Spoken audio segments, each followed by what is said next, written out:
Hari ini kita akan membahas masih tentang statistika non-parametrik. Minggu lalu kita juga sudah membahas untuk statistika non-parametrik, yaitu untuk yang minggu lalu kita sudah membahas untuk yang Chi-square, kemudian ada Mann-Whitney, dan juga ada Wilcoxon. Nah, untuk hari ini juga masih tentang statistika non-parametrik, tapi untuk dua uji lainnya, yaitu ada uji Friedman dan juga nanti ada uji korelasi Range-Spearman. Kita yang pertama dulu, yaitu untuk yang uji Friedman. Kita lihat untuk teorinya terlebih dahulu. Uji Friedman ini merupakan bagian dari statistik non-parametrik yang digunakan untuk mengetahui atau menguji perbedaan dari 3 sampel atau lebih yang saling berhubungan atau berkaitan satu sama lain. Sementara itu, jika jumlah sampel yang dipakai dalam penelitian hanya ada 2 buah, maka analisis data akan lebih tepat jika menggunakan uji Wilcoxon. Ya, jadi ini hampir sama dengan uji Wilcoxon. Bedanya kalau uji Wilcoxon itu datanya hanya ada 2 buah, ada 2 gitu ya jenisnya. Tapi kalau yang uji Friedman, ketika datanya itu lebih dari 2, bisa 3, 4 atau seterusnya. Nah, karena di sini nanti kita menggunakan 4 data, maka nanti yang kita gunakan adalah uji Friedman, bukan uji Wilcoxon. Contohnya di sini, seorang marketing perusahaan mie instan ingin melakukan pengujian terhadap produknya. Perusahaan ini baru saja melakukan inovasi varian rasa pada mie instan yang diproduksinya. Dengan adanya varian rasa terbaru ini, ingin dilakukan pengujian pada 4 minggu awal, apakah jumlah pembelian produk mie instan ini dapat meningkat atau tidak. Pada pengujian ini akan dilakukan pada 15 minimarket yang berbeda lokasi dan pada rentang 4 periode yang berbeda. Data yang didapatkan yaitu sebagai berikut. Jadi sini ada data yang didapatkan dari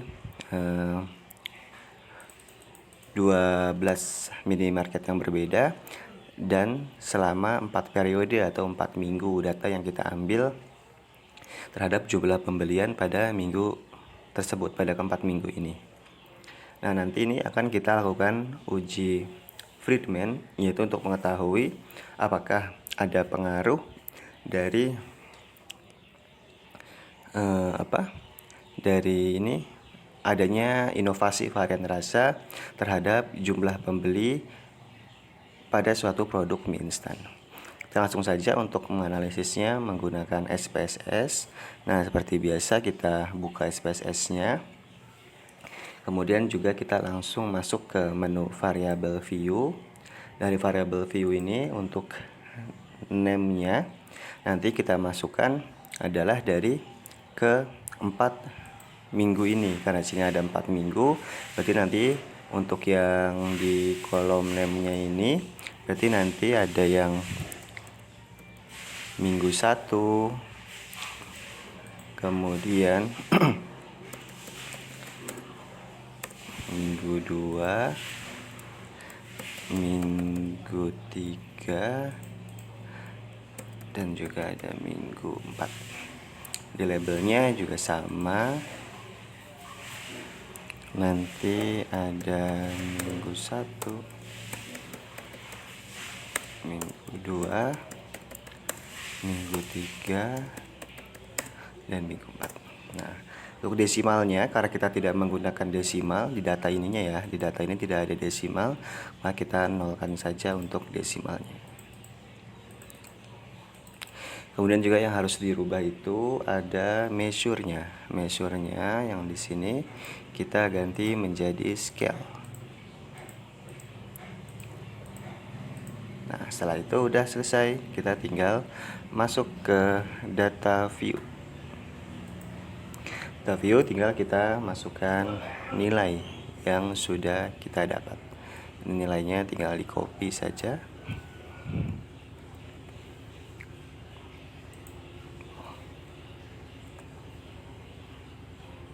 Nah, Ini sudah ada nilainya untuk 12 sampelnya.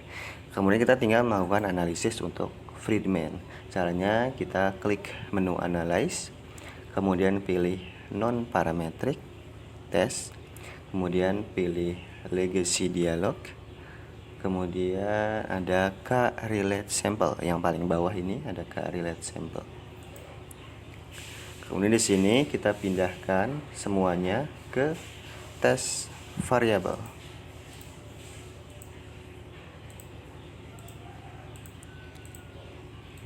Setelah semuanya dipindahkan, maka nanti kita klik Friedman-nya. Kalau ini belum di checklist, kita checklist untuk yang Friedman. Kemudian klik statistik. Di statistik ini kita klik dua-duanya, yaitu ada checklist yang deskriptif dan juga checklist untuk yang quartiles. Kita klik continue, oke. Nah, di sini sudah ada 3 hasilnya atau 3 tabelnya, yaitu ada deskriptif statistik, Friedman test untuk ranknya, dan juga ada tes statistik. 3 tabel ini kita copy saja ke Word untuk nanti bisa disimpulkan dalam analisisnya. Nah, ini hasilnya untuk yang 3 tadi, ada deskriptif statistik, ada rank, dan juga ada tes statistik. Untuk yang pertama, untuk yang deskriptif statistik ini hanya menggambarkan dari datanya. Misalkan di sini ada n-nya atau jumlah sampelnya, ada 15. Oh sorry, ini ada 15 ya. Nah, kita tadi kelewat ya, tadi ada 12. Apa sih, ini kita tambahin dulu aja. Nanti kalau yang kelewat harusnya 15 ya. Ini enggak apa-apa. Nah, tinggal di copy di sini. Caranya pun sama, nanti tinggal dilihat untuk yang di bawah ya. Nah, di sini udah tinggal oke aja kalau tadi udah pernah. Nah, ini hasil yang ini ya, yang tadi yang atas ini ada kesalahan karena kurang datanya, jadi yang bawah nanti yang dipakai. Nah, hasil ini juga n-nya 15. Makanya di sini n-nya itu 15 karena ada 15 datanya. Ini meannya atau rata-rata dari setiap minggunya yang didapat. Ada standar deviasi, ada minimum nilainya, maksimum nilainya. Kemudian ini ada percentile ya. Percentile ini kayak apa ya? Kayak kuartil ya. Kuartil pertama, ini kuartil tengah itu yang median, ini dari kuartil yang ketiganya gitu ya. Ini adalah deskriptif data dari data yang di atas selama 15 sampel yang kita ambil. Kemudian di sini ada ranknya, ada main rank itu rata-rata ya, rata-rata dalam peringkatnya. Di sini ada yang 1,53, jadi rata-rata ininya.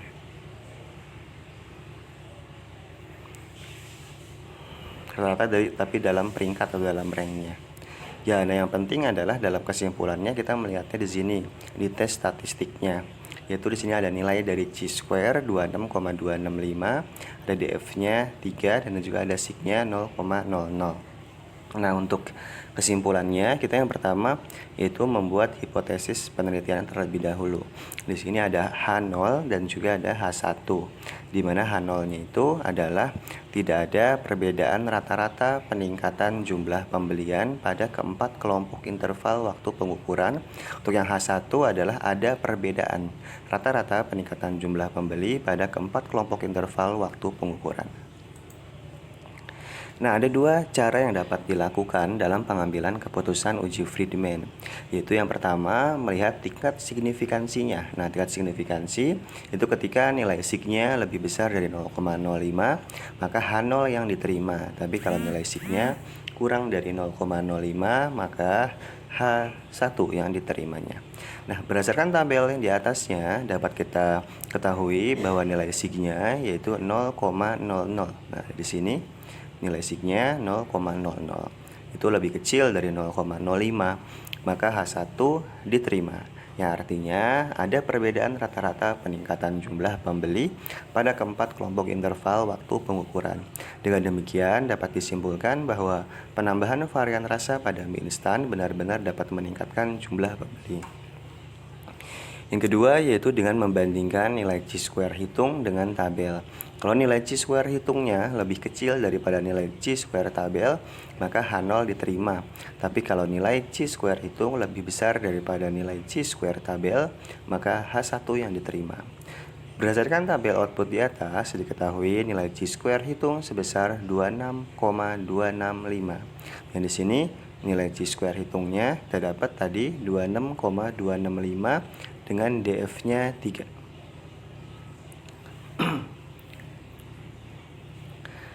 Ya, 26,265. Sementara nilai chi-square tabel adalah 7,815.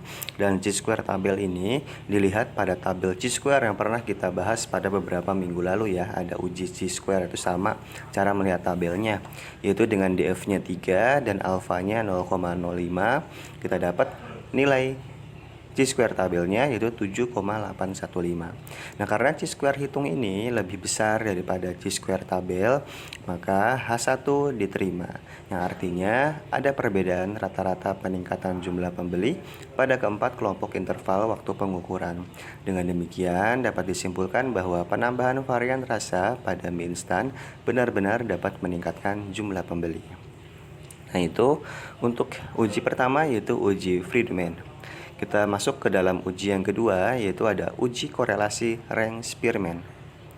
Nah, ini ada teorinya. Jadi inti dari teori ini adalah untuk uji korelasi Range-Spearman sebenarnya hampir sama dengan uji korelasi pada pertemuan dulu yang sebelumnya, yaitu ada yang ketika kita membahas ada regresi, korelasi, koefisien determinasi gitu ya, itu sama dengan ini. Tapi bedanya kalau yang dulu yang kita bahas itu adalah untuk statistik yang parametrik, artinya adalah ketika semua datanya itu berdistribusi normal. Tapi ketika datanya tidak berdistribusi normal, maka kita tidak bisa menggunakan cara yang korelasi yang lalu, yaitu untuk yang data yang normal. Ketika datanya tidak normal atau distribusinya tidak normal, maka korelasi yang kita gunakan adalah korelasi Range-Spearman namanya. Nah, itu lebih gampangnya pengertiannya seperti itu ya. Jadi ketika distribusinya tidak normal, maka tetap kita bisa menghitung korelasi tapi dengan menggunakan uji korelasi Range-Spearman.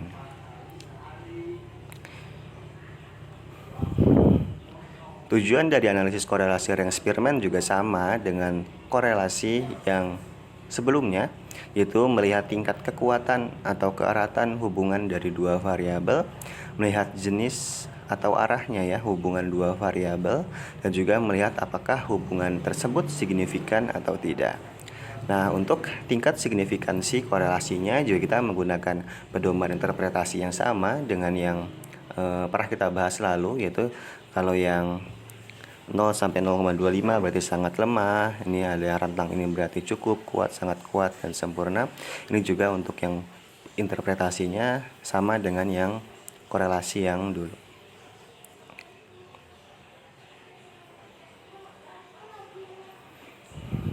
Nah, ini teori-teorinya nanti kurang lebih sama ya dengan menggunakan korelasi yang sebelumnya.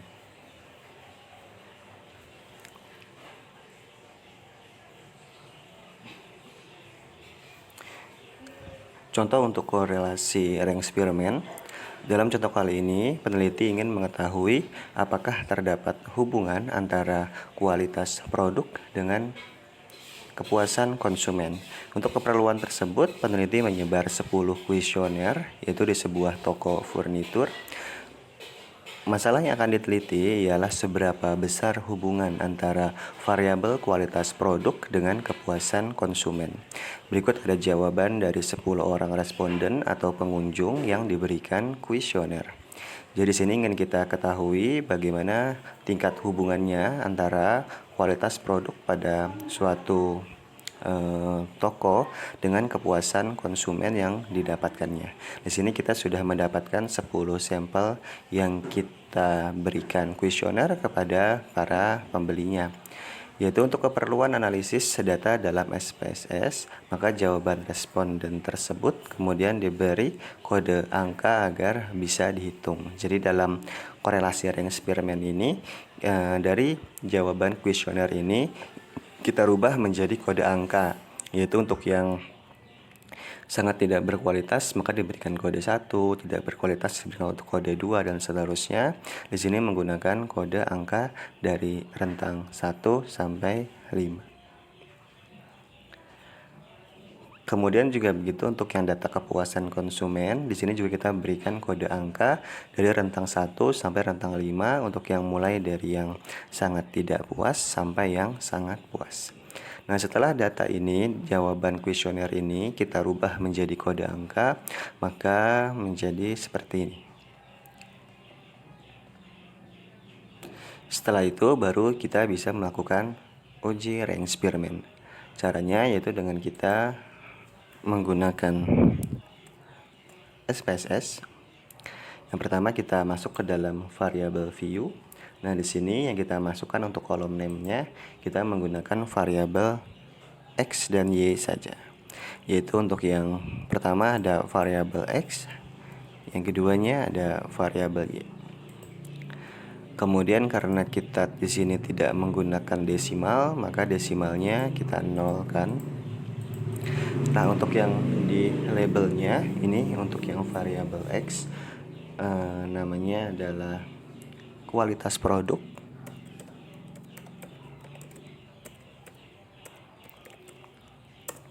Dan untuk Y-nya adalah kepuasan konsumen.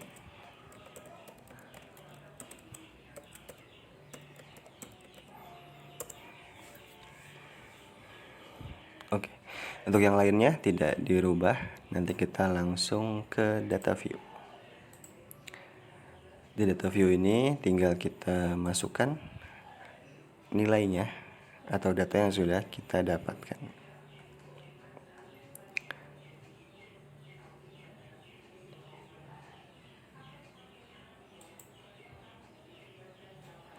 Ini kita benar.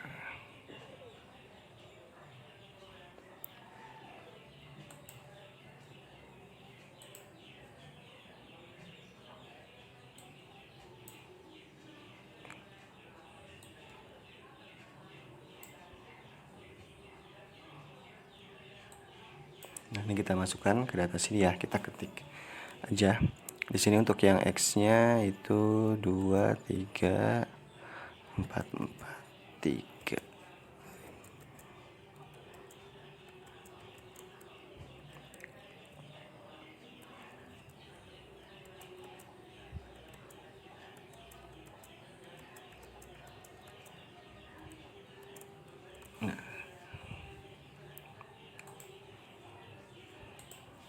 Nah, setelah ada 10 sampel yang sudah kita masukkan ke data ini, maka langsung kita melakukan analisisnya.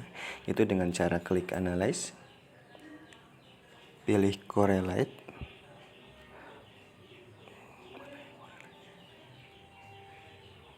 ini pilih correlate, kemudian pilih bivariate. Di sini kita masukkan kedua variabelnya, yaitu ada yang X dan juga ada yang Y. Setelah itu checklist untuk yang Spearman, karena kita ingin melakukan tes Spearman, Pearson-nya kita hilangkan checklistnya saja, kita checklist yang Spearman-nya. Kemudian checklist juga yang two-tailed, uji dua arah ya. Kemudian juga yang flag signifikansinya di checklist. Setelah itu klik option, kemudian kita pilih yang exclude case pair with yang atas. Setelah itu tinggal klik continue dan oke.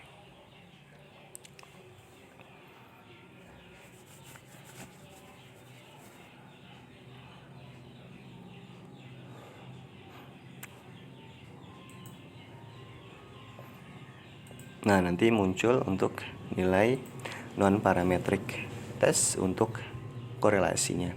Setelah ini tinggal kita pindahkan ke Word untuk kesimpulannya. Nah, ini muncul di sini untuk yang tabel korelasinya, yaitu dengan nilai korelasi yang kita dapatkan yaitu 0,838.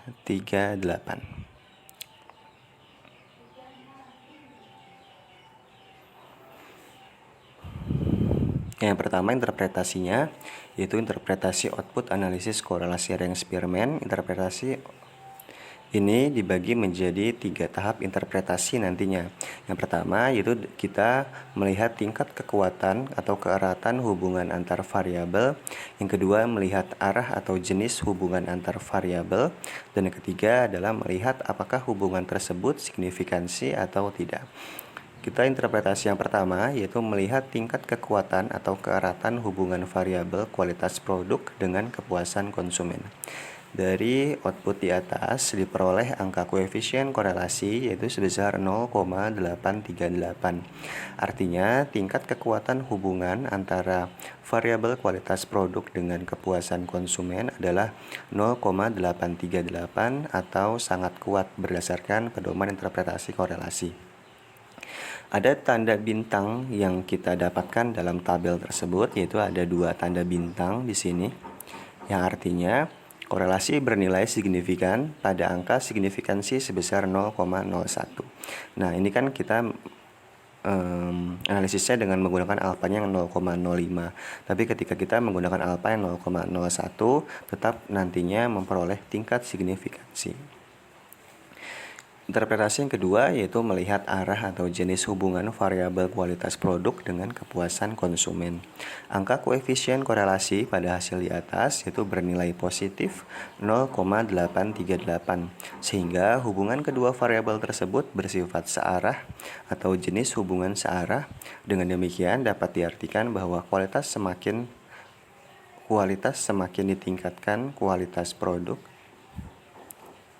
Ketika kualitas produk ini semakin meningkat ya, maka kepuasan konsumennya juga akan semakin meningkat. Nah, tapi kalau misalkan nanti di sini nilainya itu kita mendapatkan negatif, maka nanti akan berbanding terbalik ya. Misalkan untuk yang kualitas produknya meningkat, tapi kepuasannya akan semakin menurun ketika nilainya negatif. Tapi karena di sini nilainya positif, maka hubungannya menjadi searah. Kalau yang X-nya meningkat, maka yang Y-nya juga meningkat, seperti itu. Interpretasi yang ketiga yaitu melihat signifikansi hubungan kedua variabel. Berdasarkan output di atas diketahui nilai signifikansi atau nilai signya yaitu sebesar 0,002. Nah, kita bisa lihat di sini ya nilai signya yaitu 0,002. Karena nilai signya 0,002 ini lebih kecil daripada 0,05 atau 0,01, maka artinya ada hubungan yang signifikansi antara variabel kualitas produk dengan kepuasan konsumen. Nah, karena dari ketiga interpretasi ini menyimpulkan bahwa adanya pengaruh yang signifikansinya, maka kesimpulan akhirnya yaitu mengacu pada pembahasan di atas, maka kesimpulan dalam penelitian ini adalah ada hubungan yang signifikan yang sangat kuat dan searah antara variabel kualitas produk dengan kepuasan pelanggan. Nah, itu adalah untuk uji korelasi Renz-Spearman. Jadi uji korelasi Renz-Spearman ini hampir sama dengan uji korelasi pada pertemuan yang dulu, tapi bedanya adalah ketika variabelnya atau datanya tidak berdistribusi normal, maka kita gunakan uji Renz-Spearman. Tapi ketika variabelnya atau datanya berdistribusi normal dalam uji prasyarat, maka kita gunakan korelasi yang awal dulu, yang biasa. Seperti itu untuk pembahasan uji statistik non-parametrik untuk uji Friedman dan juga Renz-Spearman. Terima kasih.